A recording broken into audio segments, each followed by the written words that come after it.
Guys दोस्तों, मैं हूं वारिस और स्वागत है आप सबको अपने चैनल वारिस फ्री क्लासेस पे। दोस्तों क्लास 10 भारतीय भवन का बुक है जीव विज्ञान। इसका दोस्तों सेकेंड चैप्टर है श्वसन। और श्वसन की अति लघु उत्तरीय प्रश्न की बात करें तो न्यू बुक की बात करें तो यहाँ पे 1 से लेकर 30 तक पूरा अति लघु उत्तरीय प्रश्न है।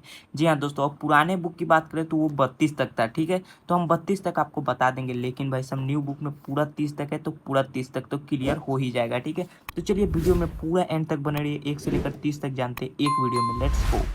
तो दोस्तों हमारा फर्स्ट क्वेश्चन है, ऑक्सीजन की अनुपस्थिति में ग्लूकोज के ऑक्सीकरण को क्या कहते हैं। यहाँ दोस्तों ग्लूकोज का जो ऑक्सीकरण होता है वो 3 चरण में होता है। पहला चरण क्या होता है जिसमें ग्लूकोज में क्या होता है, ऑक्सीजन उपस्थित होता है। ठीक है, एक में होता है कम होता है, लेकिन एक में भाई साहब एकदम ना के बराबर एकदम होता ही नहीं है। ठीक है, यानी ये कहे कि ऑक्सीजन की अनुपस्थिति होता है लेकिन ऑक्सीकरण होता है, तो उसको क्या कहते हैं, तो उसको हम लोग अनॉक्सी श्वसन कहते हैं। जी हाँ दोस्तों, अनॉक्सी श्वसन कहते हैं।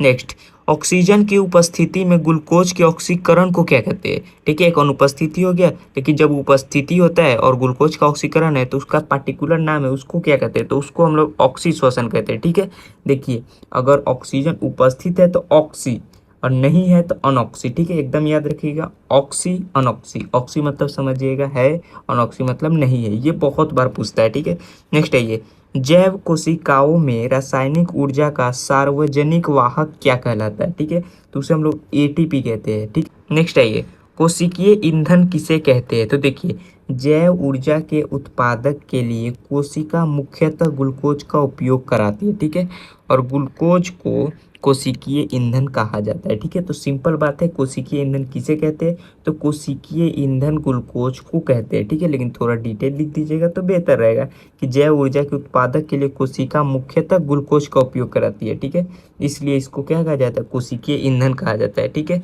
नेक्स्ट है ये, संपूर्ण श्वसन क्रिया के 2 प्रमुख चरणों के नाम क्या है।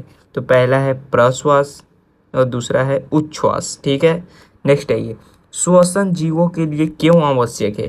तो भाई साहब क्यों आवश्यक है, तो ऊर्जा के उत्पादन हेतु जीवों के लिए श्वसन आवश्यक है।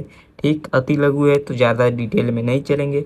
नेक्स्ट है ये, श्वसन की प्रक्रिया में उत्पोदपाद के रूप में क्या मुक्त होता है। ठीक है, क्या मुक्त होता है, कार्बन डाइऑक्साइड होता है। ठीक है, नेक्स्ट है ये, श्वसन के 2 चरणों में किस आधार पर बांटा गया। ठीक है, श्वसन को 2 चरणों में किस आधार पर बांटा गया, तो एक अवायवीय श्वसन और एक वायवीय श्वसन। ठीक है, जिसे ऑक्सी और अनऑक्सी भी कहते हैं। ठीक, नेक्स्ट है ये, अवायवीय श्वसन किसे कहते हैं, तो देखिए यह श्वसन प्रक्रिया ऑक्सीजन की अनुपस्थिति में होती है। ठीक है, ऑक्सीजन की अनुपस्थिति में। ठीक है, अवायवीय को ही अनॉक्सी कहा जाता है, एकदम याद रखिएगा। ठीक है, अवायवीय अनॉक्सी, जिसमें अ लगा हो समझिएगा वो अवायवीय है यानी अनॉक्सी है।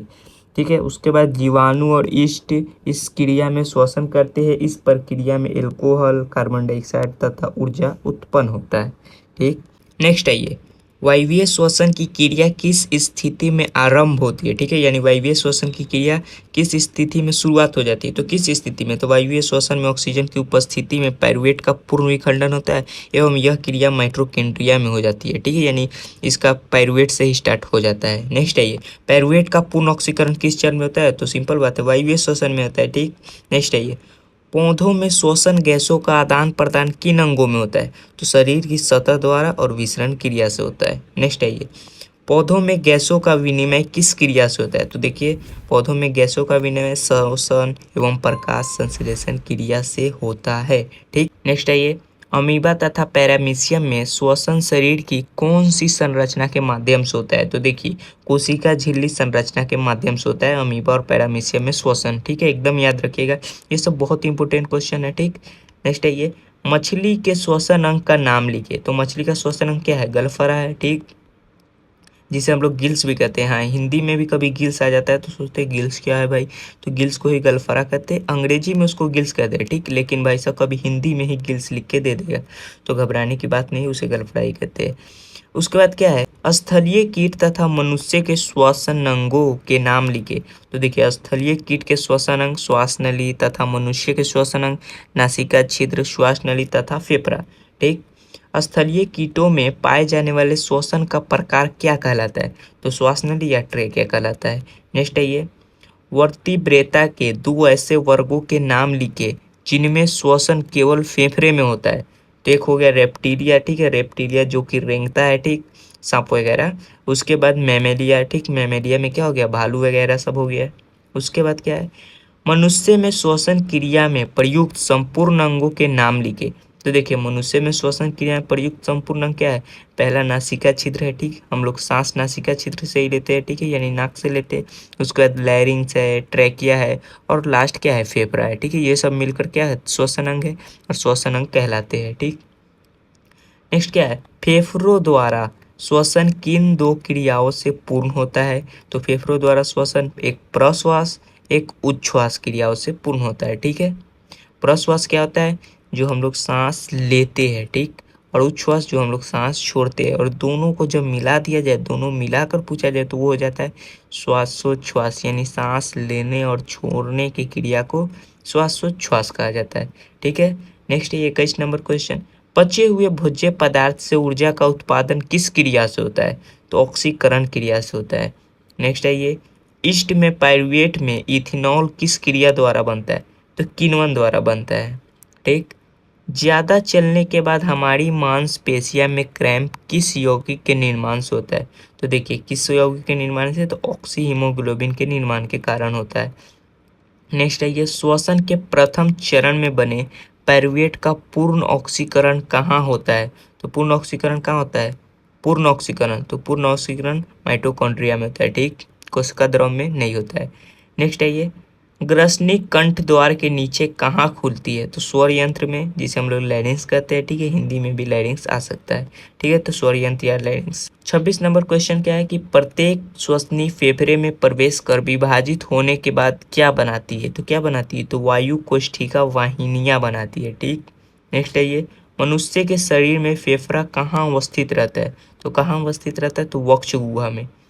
नेक्स्ट है ये, वक्ष गुहा ले पश्च भाग, ठीक, में अवस्थित एक गुंबद के आकार की संरचना को क्या कहते हैं। तो डायाफ्राम कहते हैं, ठीक। थोड़ा क्वेश्चन में शायद गड़बड़ी है, ठीक है, आंसर क्या हो जाएगा, डायाफ्राम हो जाएगा, क्राम नहीं फ्राम।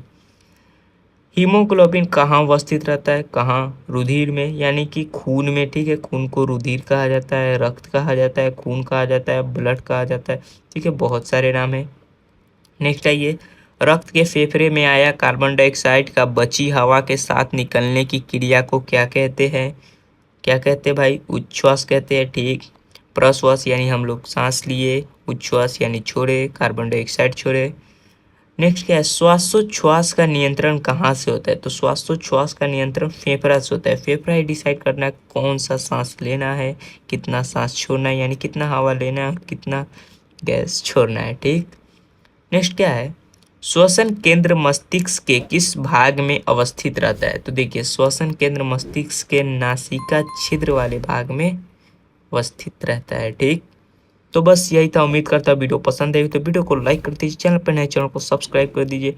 कोई भी क्वेश्चन अगर आपको डाउट हो या फिर कोई भी क्वेश्चन चाहते हैं कि इस पर सीरीज चले, वीडियो बनाए, तो आप कमेंट कर सकते हैं। मिलते हैं नेक्स्ट वीडियो में, तब तक के लिए बाय, पढ़ाई कीजिए।